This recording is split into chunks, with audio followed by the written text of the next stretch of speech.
I've got no roots, but my home was never on the ground. I've got no roots, but my home was never on the ground. I've got no roots. Apre le porte dopo 20 anni a Ioppolo Giancazio il Parco Natura, è stato intitolato a Pippo Fava, giornalista ucciso dalla mafia. Ci sono dei veri e propri percorsi per grandi e per piccoli.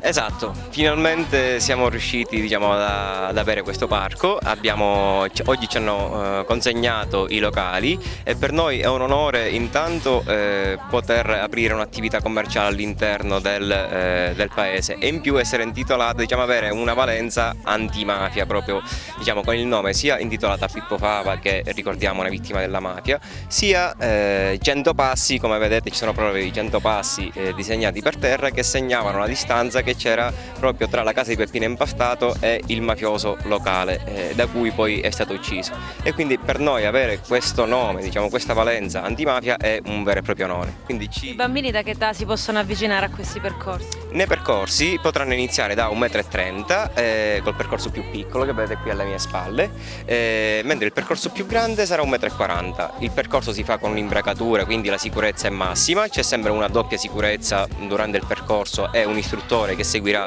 tutti gli utenti, quindi a livello di sicurezza è sicuro al 100%. Nel percorso grande sarà la stessa cosa, un po' più come difficoltà un po' superiore, e in più alla fine c'è la carrucola, diciamo, c'è la tirolese che ti porta diciamo, in discesa libera fino al punto di arrivo. Sarete aperti anche la domenica? È possibile anche venire a passeggiare? Sarà aperto ogni giorno, dalla mattina fino alla sera, quindi la mattina faremo Parco Avventura, tutta una serie di servizi con la slackline, l'arrampicata, avremo dei giochi per bambini, si potrà arrostire nei nostri barbecue, più altre sorprese. Speriamo che accorriate numerosi, insomma che la gente venga numerosa, sarà per noi un piacere ospitarvi qui nel nostro parco.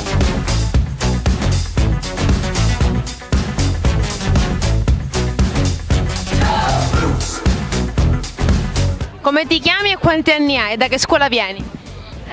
Mi chiamo Alfonso e ho 9 anni e vengo dalla scuola Garibaldi di Ioppolo.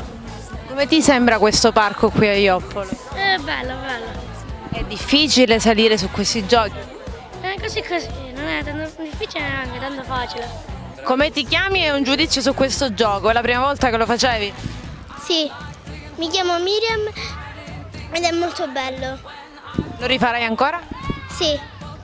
Che stai facendo? Faccio il percorso del Parco Avventura. E com'è? Bello. È la prima volta? No, la seconda. Lo consiglieresti oppure no ai tuoi amici? Lo consiglierei. Non hai paura? No.